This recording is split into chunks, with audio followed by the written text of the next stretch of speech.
दिल्ली में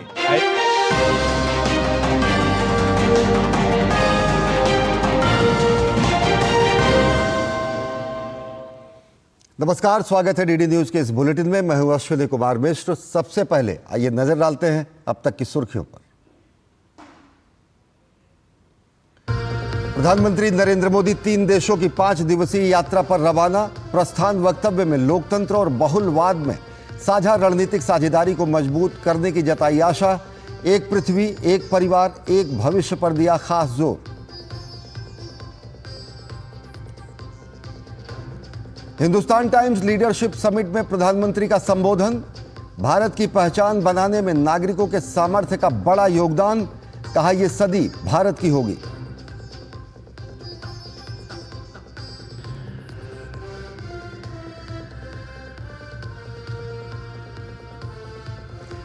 महाराष्ट्र में प्रधानमंत्री नरेंद्र मोदी ने भाजपा बूथ कार्यकर्ताओं में एक हैं तो सेफ हैं के मंत्र के जरिए भरा उत्साह।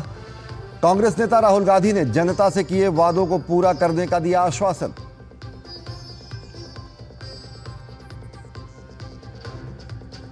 झारखंड के दुमका और देवघर में अमित शाह ने जेएमएम और कांग्रेस पर लगाया घुसपैठियों को संरक्षण देने का आरोप। प्रियंका गांधी, मल्लिकार्जुन खड़गे भी ठोक रहे हैं कांग्रेस की ओर से चुनावी ताल।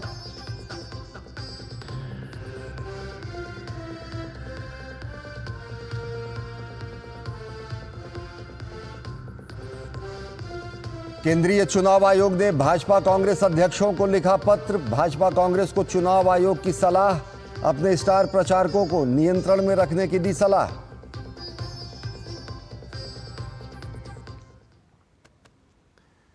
और अब देखते हैं खबरों को विस्तार से। प्रधानमंत्री 3 देशों की यात्रा पर रवाना हो गए हैं। नाइजीरिया, ब्राजील और गुयाना की 5 दिवसीय यात्रा पर प्रधानमंत्री नरेंद्र मोदी रवाना हो चुके हैं। शुरुआत अफ्रीकी देश नाइजीरिया से कर रहे हैं। 17 साल बाद कोई भारतीय प्रधानमंत्री नाइजीरिया की यात्रा कर रहा है। 17 सितंबर को प्रधानमंत्री नाइजीरिया में राष्ट्रपति टिनुबू से प्रतिनिधिमंडल स्तर की द्विपक्षीय मुलाकात करेंगे। इसके बाद राजधानी अबुजा में भारतीय समुदाय के लोगों को संबोधित करेंगे। इसके बाद प्रधानमंत्री नरेंद्र मोदी ब्राजील में G20 शिखर सम्मेलन में हिस्सा लेंगे।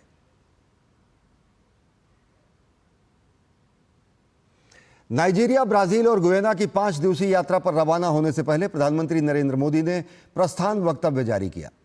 प्रधानमंत्री ने लिखा, यह नाइजीरिया की मेरी पहली यात्रा होगी जो पश्चिम अफ्रीकी देश में हमारे सबसे करीबी साझेदार है। मेरी यात्रा लोकतंत्र और बहुलवाद में साझा विश्वास पर आधारित हमारी रणनीतिक साझेदारी को आगे बढ़ाने का अवसर होगी। उन्होंने कहा, मैं भारतीय समुदाय और नाइजीरिया के मित्रों से मिलने का बेसब्री से इंतजार कर रहा हूं जिन्होंने मुझे हिंदी में गर्मजोशी भरे स्वागत संदेश भेजे हैं। इसके बाद प्रधानमंत्री ने ब्राजील यात्रा का जिक्र किया। पीएम ने कहा, मैं 19वें G20 शिखर सम्मेलन में भाग लूंगा। पिछले साल भारत की सफल अध्यक्षता ने G20 को पीपुल्स G20 में बदल दिया और वैश्विक दक्षिण की प्राथमिकताओं को अपने एजेंडे में मुख्य धारा में शामिल किया। इस साल ब्राजील ने भारत की विरासत को आगे बढ़ाया है। मैं एक पृथ्वी, एक परिवार, एक भविष्य के हमारे दृष्टिकोण को ध्यान में रखते हुए सार्थक चर्चाओं की आशा करता हूं। मैं कई अन्य नेताओं के साथ द्विपक्षीय सहयोग को आगे बढ़ाने और विचारों का आदान प्रदान करने के अवसर का भी उपयोग करूंगा। पीएम ने आगे लिखा कि 50 वर्षों से भी अधिक समय में किसी भारतीय प्रधानमंत्री की पहली गुयाना यात्रा होगी। हम अपने अनूठे संबंधों को रणनीतिक दिशा देने के लिए विचारों का आदान प्रदान करेंगे जो साझा विरासत, संस्कृति और मूल्यों पर आधारित है। मैं 185 साल से भी अधिक समय से प्रवास करने वाले सबसे पुराने भारतीय प्रवासियों से भी अपना सम्मान अर्पित करूंगा और गुयाना की संसद को संबोधित करूंगा। यात्रा के दौरान मैं कैरेबियाई साझेदार देशों के नेताओं के साथ दूसरे भारत कैरिकॉम शिखर सम्मेलन में हिस्सा लूंगा। हर मुश्किल समय में हम एक साथ खड़े रहे हैं। शिखर सम्मेलन हमें ऐतिहासिक संबंधों को नवीनीकृत करने और नए क्षेत्रों में अपने सहयोग का विस्तार करने में सक्षम बनाएगा।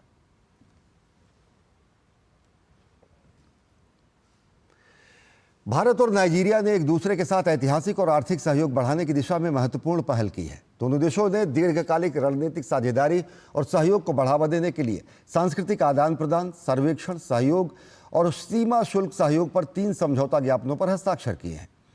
इस समझौता ज्ञापन पर भारत की ओर से विदेश सचिव दम्मू रवि और नाइजीरिया सरकार में विदेश मंत्रालय के स्थायी सचिव व राजदूत अहमद डुमोमा उमर ने हस्ताक्षर किए।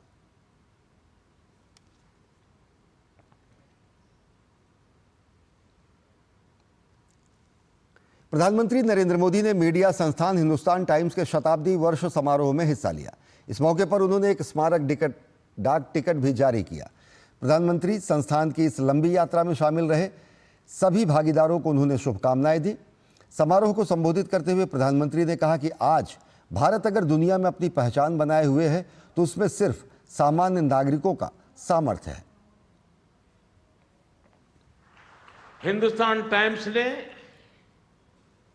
अपने 100 साल में 25 साल गुलामी के देखे हैं और 75 साल आजादी के देखे हैं। इन 100 वर्षों में जिस शक्ति ने भारत का भाग्य बनाया है, भारत को दिशा दिखाई है, वो है भारत के सामान्य मानवी की सूझबूझ, भारत के सामान्य मानवी का सामर्थ्य। भारत के सामान्य नागरिक के इस सामर्थ्य को पहचानने में बड़े बड़े जानकारों से अक्सर गलतियां हुई है। अंग्रेज जब भारत छोड़कर जा रहे थे तो ये कहा गया कि ये देश बिखर जाएगा, टूट जाएगा, इसका कोई भविष्य नहीं है। जब इमरजेंसी लगी तो कुछ लोगों ने मान लिया था कि अब तो इमरजेंसी हमेशा ही लगी रहेगी, अब लोकतंत्र गया। कुछ लोगों ने, कुछ संस्थानों ने इमरजेंसी थोपने वालों की ही शरण ले ली थी, लेकिन तब भी भारत का नागरिक उठ खड़ा हुआ और इमरजेंसी को उखाड़ फेंकने में बहुत ज्यादा समय नहीं लगा। प्रधानमंत्री नरेंद्र मोदी ने कहा कि आज निवेश का मकसद रोजगार बढ़ाना और विकास का मकसद नागरिकों को आत्मसम्मान देना है। हमारी सरकार ने देशवासियों को एक बहुत यूनिक कॉम्बिनेशन दिया है। ये कॉम्बो इन्वेस्टमेंट से एम्प्लॉयमेंट, डेवलपमेंट से डिग्निटी का है। हम विकास का ऐसा मॉडल लेकर चल रहे हैं जहां इन्वेस्टमेंट हो, इन्वेस्टमेंट से एम्प्लॉयमेंट जनरेट हो, डेवलपमेंट हो और वो डेवलपमेंट भारत के नागरिकों की डिग्निटी बढ़ाए।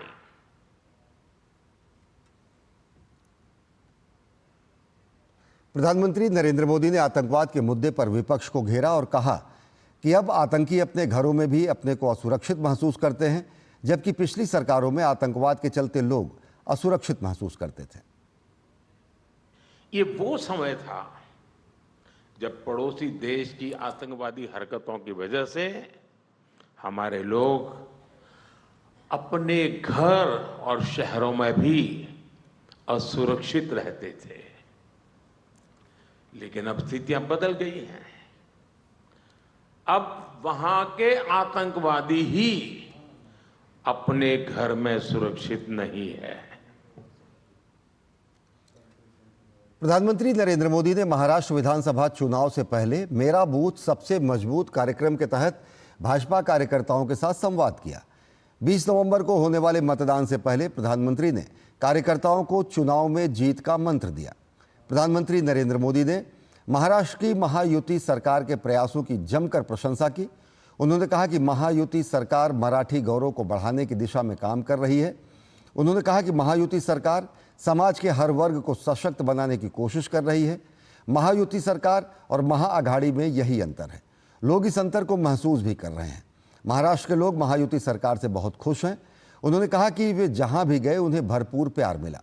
महाराष्ट्र की जनता चाहती है कि महायुति सरकार अगले 5 साल तक बनी रहे। प्रधानमंत्री नरेंद्र मोदी ने भाजपा कार्यकर्ताओं के प्रयासों की भी प्रशंसा की। उन्होंने कार्यकर्ताओं से कहा कि आपने पिछले कई महीनों में जो साधना की है उसकी सिद्धि का समय आ गया है। उन्होंने कहा कि भाजपा बहुत सौभाग्यशाली है कि उसके पास जनसेवा के लिए समर्पित कर्मठ कार्यकर्ताओं की बड़ी फौज है। महाराष्ट्र में महायुति की जीत सुनिश्चित करने के लिए आप सभी दिन रात जुटे हैं। प्रधानमंत्री नरेंद्र मोदी ने कहा कि कांग्रेस को अपना इतिहास पता है। जब तक देश में SC, ST और OBC को इसकी जानकारी नहीं थी, तब तक कांग्रेस केंद्र में पूर्ण बहुमत के साथ सरकार बनाती रही। जब से ये समुदाय एकजुट हुआ है, कांग्रेस की स्थिति कमजोर होती जा रही है। इसलिए कांग्रेस अब SC, ST और OBC को तोड़ना चाहती है। उन्होंने आगामी चुनाव में महाराष्ट्र CM एकनाथ शिंदे के प्रयासों पर भरोसा जताया और कहा कि शिंदे ने जीत की हैट्रिक का लक्ष्य रखा है। उन्होंने कहा कि यह तो सिर्फ ट्रेलर था, पिक्चर अभी बाकी है, देखते रहिए क्या क्या होता है। हमें हैट्रिक बनानी है और सीधा छक्का मारना है। और बुलेटिन में वक्त हो चला एक छोटे से ब्रेक का। देखते रहिए DD न्यूज। आपके घर के खाने में रेस्टोरेंट जैसा स्वाद ले आए MDH का शाही पनीर मसाला। पनीर को क्या मस्त बना डाला। जब धरती चीर कर निकलता है लोहे का पत्थर और मिलता है मोंगिया के जोश से, फिर तपता है, पिघलता है और बनता है फौलाद। अब होता है सरिया सारी खूबियों के साथ। मोंगिया स्टील, मजबूत देश का मजबूत सरिया।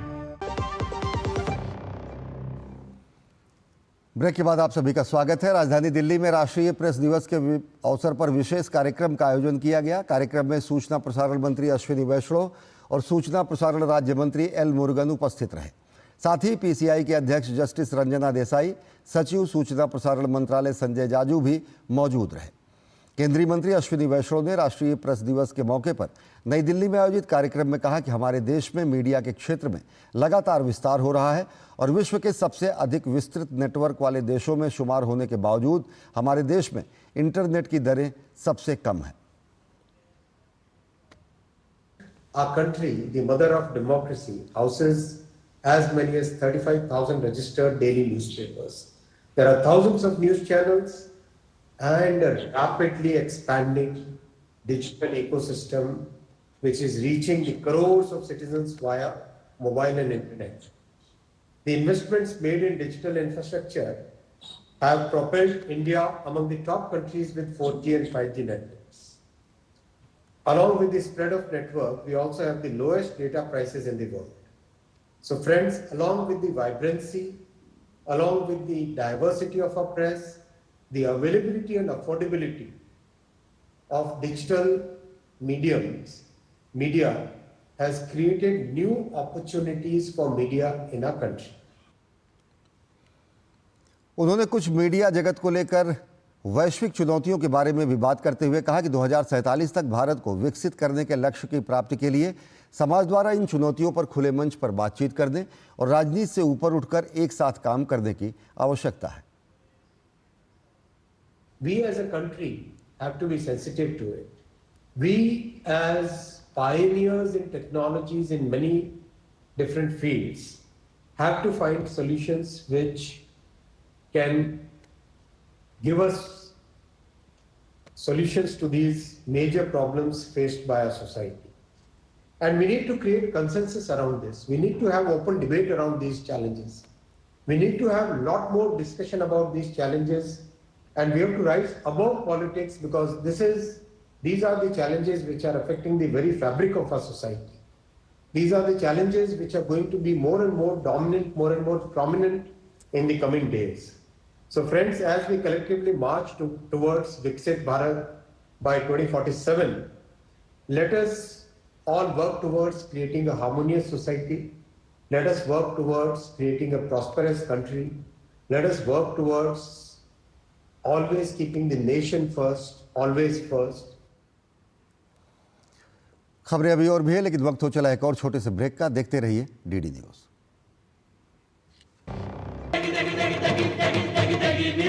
MDH की देगी मिर्च, देगी मिर्च का तड़का, अंग अंग फड़का। MDH की देगी मिर्च। मेरी पसंद, मेरी पसंद, मेरी पसंद, मेरी पसंद, हमारी पसंद, हम सबकी पसंद। मजबूत देश का मजबूत सरिया, मोंगिया स्टील। और ब्रेक के बाद आप सभी का स्वागत है। मुंबई में रक्षा मंत्री राजनाथ सिंह ने एक जनसभा को संबोधित किया। इस दौरान उन्होंने कांग्रेस नेता राहुल गांधी पर निशाना साधते हुए कहा कि वे देश की जनता को गुमराह करने की कोशिश कर रहे हैं। अब कांग्रेस पार्टी कह रही है अब हमारे वो नौजवान नेता राहुल जी हाथ में पता नहीं वो लाल सा लिए रहते हैं, कहते हैं संविधान है। देखा नहीं है मैंने। संविधान लेकर चलते हैं, अच्छी बात है। संविधान सब लाल लोग ही दिखाते हैं, जहां जाते हैं वही दिखाते हैं। कहा मैं जातिगत जनगणना करा के रहूंगा। क्या संकल्प है? जातिगत जनगणना में करा के रहूंगा। अरे जातिगत जनगणना करा के करोगे क्या? मैंने कल या परसों किसी सार्वजनिक सभा में मैंने कहा था कि देश की जनता को गुमराह करके राजनीति नहीं की जानी चाहिए। महाराष्ट्र में विधानसभा चुनाव प्रचार जोरों पर है। इस बीच केंद्रीय चुनाव आयोग के अधिकारियों ने और राज्य चुनाव आयोग के अधिकारियों ने ठाणे में मुख्यमंत्री एकनाथ शिंदे के बैग की एक बार फिर जांच की। इस चुनाव में दूसरी बार है जब उनके बैग की जांच की गई। इससे पहले पालघर में सीएम एकनाथ शिंदे का बैग चेक किया गया था। पालघर के कोलवाड़े पुलिस परेड ग्राउंड में हेलीपैड पर सीएम एकनाथ शिंदे का बैग चेक किया गया। हेलीपैड पर उतरने के बाद ही उनके बैग की जांच की गई। इससे पहले चुनाव प्रचार के दौरान बीजेपी नेता और महाराष्ट्र के उप मुख्यमंत्री देवेंद्र फडणवीस का भी बैग चेक किया गया था। बीजेपी की ओर से यह भी कहा गया कि सभी को संवैधानिक व्यवस्था का पालन करना चाहिए। हालांकि इससे पहले पूर्व मुख्यमंत्री और शिवसेना यूबीटी प्रमुख उद्धव ठाकरे का बैग चेक करने पर सियासत गर्मा गई थी। यवतमाल में बैग चेक होने पर उन्होंने बीजेपी को घेरा था।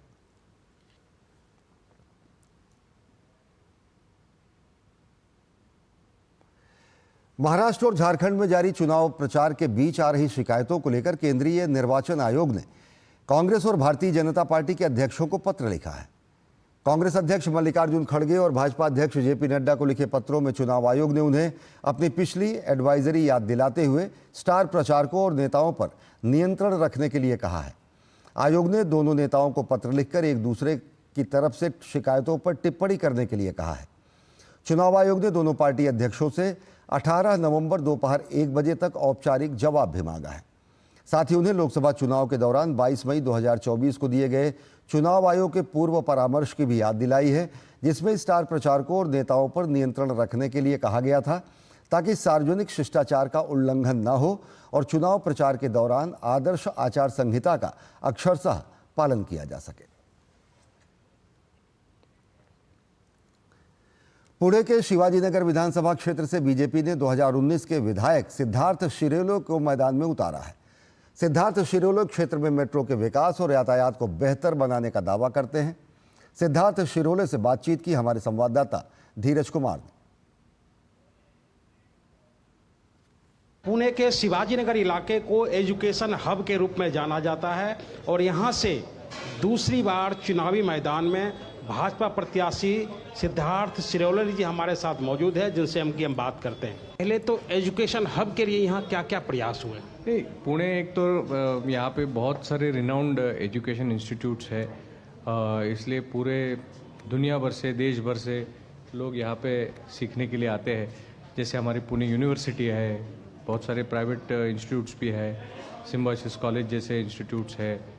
तो हमने इन 5 सालों में जो हमारे जो गवर्नमेंट इंस्टीट्यूट्स में से जो ITI है उसको एम्पावरमेंट का काफ़ी सारा हमने काम किया हुआ है। क्या विकास कार्य आपने अपने क्षेत्र में किया? यहाँ पे मेजरली जो हमारे शिवाजीनगर में मेट्रो का जो पूरा नेटवर्क है वो आउट ऑफ यानी जो 30 मेट्रो स्टेशंस अभी पुणे शहर में पूरे, उसमें से 10 मेट्रो स्टेशंस हमारे शिवाजीनगर में है। अभी हमारी शिवाजीनगर से हिंजेवाड़ी की जो मेट्रो है उसमें भी लगभग काफ़ी 23 मेट्रो स्टेशंस 23 मेट्रो स्टेशंस, उसमें से और 7 मेट्रो स्टेशंस पुणे में आ रहे।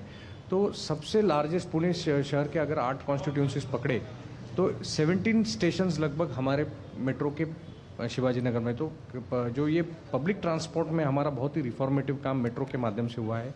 का संकल्प पत्र क्या होगा आपके क्षेत्र के लिए, या विजन हम कह सकते हैं अगले 5 साल के लिए? मेरे ख्याल से यही जो हमारे अर्बन रिन्यूअल्स के जो मेजर चैलेंजेस है, जैसे कि ट्रैफिक है, उसमें जो आमूलाग्र बदल होने चाहिए, उसके जो काम शुरू किए हैं उसको कंप्लीट करना। वाटर है, वाटर के साथ हमारी जो लड़ाई है उसमें हमने वाटर सफिशिएंट, वाटर एडुकेट होना चाहिए, उसके लिए जो प्रोजेक्ट्स लगे हैं उसका इम्प्लीमेंटेशन करना। उसके साथ हमारी एनवायरनमेंट है, एनवायरनमेंट के पास हमारी कमिटमेंट है। तो हमारी नदियाँ हैं उसको साफ़ सुथरा रखने के लिए अभी जो सीवेज ट्रीटमेंट प्लांट के प्रोजेक्ट चालू है उसको कंप्लीट करना, और उसी के साथ जो हमारा पब्लिक ट्रांसपोर्ट है उसका नेटवर्क बढ़ाते रहना, उसको इंटीग्रेटेड करना। हमारे साथ शिवाजी नगर विधानसभा क्षेत्र से भाजपा के प्रत्याशी जिन्होंने साफ तौर पे कहा है कि जो आगे आने वाला जो 5 साल होगा, अगर उन्हें जनता आशीर्वाद देती है तो चाहे ट्रांसपोर्टेशन की समस्या हो, चाहे बेहतर क्षेत्र को बनाने की समस्या हो, उसके लिए वो कार्य करेंगे। कैमरामैन सुमित धीमान के साथ धीरज कुमार, डीडी न्यूज, शिवाजी नगर। और खबरें अभी और भी हैं, लेकिन वक्त हो चला एक और छोटे से ब्रेक का। देखते रहिए डीडी न्यूज। जब धरती चीर कर निकलता है लोहे का पत्थर और मिलता है मोंगिया के जोश से, फिर तपता है, पिघलता है और बनता है फौलाद। अब होता है सरिया सारी खूबियों के साथ। मोंगिया स्टील, मजबूत देश का मजबूत सरिया। और ब्रेक के बाद आप सभी का स्वागत है। शिवाजी नगर विधानसभा क्षेत्र में कांग्रेस से बागी होकर चुनाव लड़ रहे मनीष आनंद ने कांग्रेस प्रत्याशी के लिए मुसीबत बढ़ा दी है। मनीष आनंद से बातचीत की है हमारे संवाददाता धीरज कुमार ने। शिवाजी नगर विधानसभा सीट से कांग्रेस से बागी होकर चुनाव लड़ रहे मनीष आनंद इस वक्त हमारे साथ मौजूद हैं। हम उनसे जानते हैं कि इस क्षेत्र के क्या चुनावी मुद्दे हैं और उन्हें पार्टी से टिकट क्यों नहीं मिला। सर, सबसे पहले तो हम ये जानने की कोशिश करेंगे कि आप कांग्रेस के कार्यकर्ता रहे हैं, आपको टिकट नहीं मिला, इसके पीछे क्या सच्चाई रही? मैं न्याय मांग रहा हूं और न्याय की गुहार मैंने मेरे कार्यकर्ताओं और मेरे मतदाताओं की जिद पे मैंने मेरे पार्टी से मैं न्याय मांग रहा था। दूसरी चीज, मैंने जब नॉमिनेशन फॉर्म पार्टी के पास भी दिया कि मैं इच्छुक हूं इस वार्ड से, तो आज तक तो मुझे किसी ने भी क्लैरिफिकेशन और क्राइटेरिया बताया नहीं कि मुझे टिकट क्यों नहीं दी गई। बस नहीं दी गई और उस पे से मुझे बोला गया कि आप पीछे ले लीजिए अपना पर्चा जो भरा है, तो मैंने पीछे नहीं लिया। आपने बिल्कुल कहा, सही कहा। कितना भरोसा है यहाँ की जनता के ऊपर और यहाँ के कार्यकर्ता के ऊपर?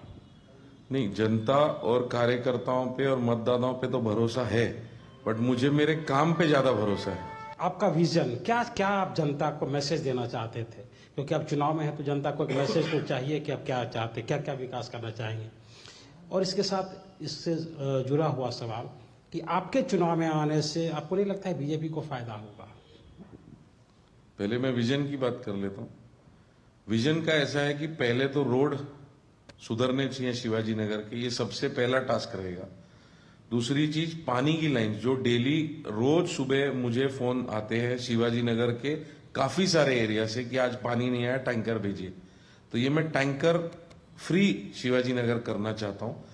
तो ये थे हमारे साथ मनीष आनंद जो एक विजन के साथ शिवाजी नगर विधानसभा क्षेत्र में डटे हैं, चुनावी मुद्दों के साथ लड़ाई लड़ रहे हैं। अब देखना है कि यहाँ की जनता क्या तय करती है। कैमरामैन सुमित धीमान के साथ धीरज कुमार, डीडी न्यूज, शिवाजी नगर। झारखंड विधानसभा चुनाव को लेकर राजनीतिक सरगर्मियां जोरों पर है। भाजपा के झारखंड विधानसभा चुनाव प्रभारी शिवराज सिंह चौहान ताबड़तोड़ चुनाव प्रचार कर रहे हैं। शिवराज सिंह चौहान ने जमुआ विधानसभा के नवाडीही में चुनावी रैली को संबोधित किया। रैली के दौरान शिवराज सिंह चौहान ने इंडी गठबंधन के नेताओं पर भ्रष्टाचार के गंभीर आरोप लगाते हुए कहा कि कांग्रेस और जेएमएम देश को जातियों में बांटकर देश को तोड़ना चाहते हैं। बेईमान है हेमंत सोरेन, ये बेईमान है कांग्रेस जो जात पात में देश को बांट कर बर्बाद करना चाहती है। पहले कांग्रेस ने देश बांटा, 2 टुकड़े कर दिए, भारत और पाकिस्तान बांग्लादेश बन गया, और अब ये देश के टुकड़े टुकड़े जात पात में बांट कर करना चाहते हैं। एक रहोगे तो सेफ रहोगे, बटना मत मेरे भाइयों, बटना मत।